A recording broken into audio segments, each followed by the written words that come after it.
तो अब तक आपने देखा फ्रेंड्स तारक मेहता का उल्टा चश्मा में मतलब वही चल रहा है कि सोनू और टप्पू की जो है मंगनी हो रही है, फिर जो है शादी होगी। अगर पसंद आ जाता है उनको लड़का या लड़की तो शादी भी होगी। अब यहाँ गोकुल धाम में माधवी और भिड़े कहीं से आते होते हैं, साथ में सोनू भी होती है। तो जब वो जाते होते हैं तो सोनू वहीं रुककर गोकुल धाम सोसाइटी को दुःख भरी नज़रों से मतलब देखने लग जाती है। भिड़े और माधवी के पूछने पर वो कहती है कि जब अब मैं मतलब मिस करूँगी इस गोकुल धाम सोसाइटी को, अपने दोस्तों को और यहाँ के घर को और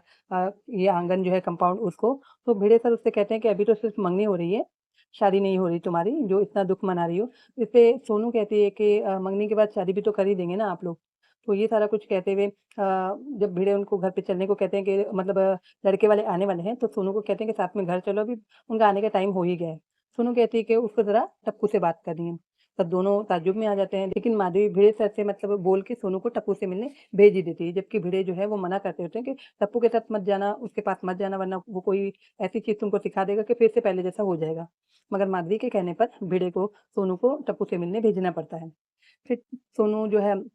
जाती है मतलब टप्पू छत पर इंतज़ार करता होता है उसका, वहाँ जाके सोनू उससे मिलती है और उसको कुछ करने को कहती है कि हमारी टप्पू सेना क्या कर सकती है इस बारे में मगर जो यानी टप्पू को कहती है कि तुम कुछ नहीं कर सकते इस बारे में, मैंने इतने सारे कांड पहले किए हैं टप्पू सेना ने। तो इस पर टप्पू ये रिप्लाई देता है उसको कि भई वो जो मैं लड़ सकता हूँ जो बाहर के लोग हों, है ना? बाहर के लोगों से मैं लड़ लूँगा, टप्पू सेना लड़ लेगी, लेकिन जो हमारे अपने हैं जैसे भिड़े सर और जैसे चंपक चाचा, है ना? तो उनसे मैं अपनों से नहीं लड़ सका। फिर ये कहकर टप्पू जो है वो समझाता है और ये कहता है कि मतलब उसके बिना जो टप्पू सेना है वो टूट जाएगी और बिखर जाएगी, जो भी कुछ है। फिर वहाँ से भिड़े कॉल करता है, माधवी कॉल करती है सोनू को कि अब वापस आ जाओ बहुत देर हो चुकी है। तो सोनू जो है वो वापस जाने को होती है, फिर एक पल में पलट के जाके जो है टप्पू के सीने से लग जाती है और फिर उसको देखते हुए वापस अपने घर पे आ जाती है, यानी भिड़े सर और माधवी के पास में।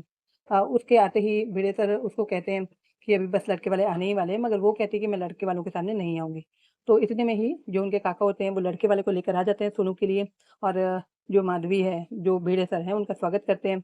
और सोनू जो है वो अंदर होती है, उसको चाय बनाने के लिए कहते हैं, वो उससे भी इनकार करती है कि मैं चाय वगैरह लेके नहीं आऊँगी, ये पुराने मतलब चीज़ें हैं, तो वो नहीं करना चाहती। लेकिन फिर जो है भिड़े सर की और माधवी की जो ब्लैकमेलिंग होती है उसके ऊपर, तो फिर वो फिर भी मान जाती है। तो वो किचन में होती है और मेहमान आ जाते हैं, जो लड़का होता है वो आ जाता है, जो अभिनव नाम है उसका, अपने परिवार के साथ। तो ये नज़ारा टप्पू सेना जो बाहर से देख रही होती है और टप्पू भी देख रहा होता है, उस लड़के को देखता है, उसके माँ-बाप को देखता है, वो आते हैं और भिड़े सर के घर चले जाते हैं।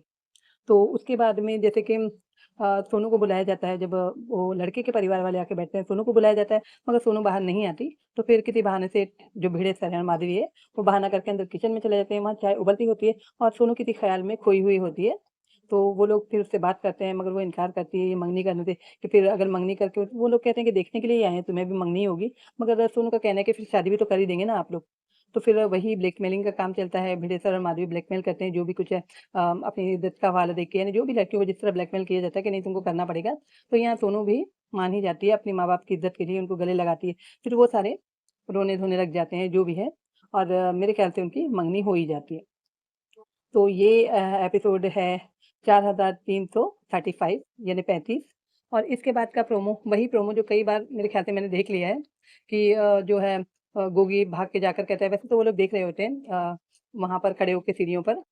तो क्लब हाउस की वो जाके मतलब कहता है गोगी कि अरे तू यहाँ खामोश खड़ा है माओ जो है वो उसकी शादी मंगनी हो गई है सोनू की। तो इस पर जो है वो बहुत हड़बड़ा जाता है, सारे दोस्त फ़िक्रमंद होते हैं और उसको कहते हैं कि टप्पू तू कुछ कर। ये जो है ये प्रोमो है, तो उसको कहते हैं कि टप्पू कुछ कर, देख उसकी मंगनी हो रही है और शादी भी हो जाएगी। इस पर टप्पू जो है वो बहुत ही मतलब घबरा कर भागता है और इस तरह वो बालकनी में आ जाता है और देखता है तो उस लड़के के साथ सोनू कहीं जा रही होती है और जो है टप्पू उसके मतलब होठों की तरफ देखता है, वो नीचे से रूहासी शक्ल बना के उसको बोल रही होती है कि टप्पू मैं ये शादी नहीं करना चाहती। तो वो ऊपर से देख रहा होता है, उसके होंठ पड़ता है और जो सोनू बोलती है वही वो भी दोहराता है कि टप्पू मैं तुमसे मतलब इससे मतलब इस लड़के से जो आया है मुझे देखने, शादी नहीं करना चाहती। तो यहाँ आप देख सकते हो, वैसे फ़ोटो के ज़रिए आपको कुछ-कुछ पता चल जाएगा जो मैं बता रही हूँ। तो शादी नहीं करना चाहती, तो टप्पू समझ जाता है कि वो बिल्कुल शादी नहीं करना चाहती है और उसकी तरफ भागकर जब जो अभिनव है वो गाड़ी चलाकर जाने लगते हैं वो लोग कार में बैठ के, तो टप्पू जो है भाग कर आता है ऊपर से कूद मतलब छलांग लगा देता है, कूदता है और उसकी गाड़ी के पीछे-पीछे भागता है और एक गमले पे पैर रख के वो बहुत ही ऊँची छलांग लगाता है, जिससे वो हवा में लहरा जाता है। यानी कि यहाँ पर लव स्टोरी मेरे ख्याल से पक्की है यानी ये दोस्ती से कुछ आगे का बता रहा है, तो मुझे ऐसा लग रहा है। अब ये सच है, ये कहानी, ये सपना है, ये जो भी है, वो तो मुझे नहीं पता। लेकिन जो भिड़े सर है वो मतलब विलेन के किरदार में, माधुरी जो विलेन के किरदार में हो गई है और चंपक चाचा, ये अच्छा नहीं लग रहा। और कहीं न कहीं जो है जेठालाल जो है, वो बीच-बीच में से गायब हो जाते हैं, उस तरह जेठालाल जो है बीच से गायब हो गए फिर से और अभी काफ़ी कम दिखाई देते हैं तारक मेहता का उल्टा चश्मा में।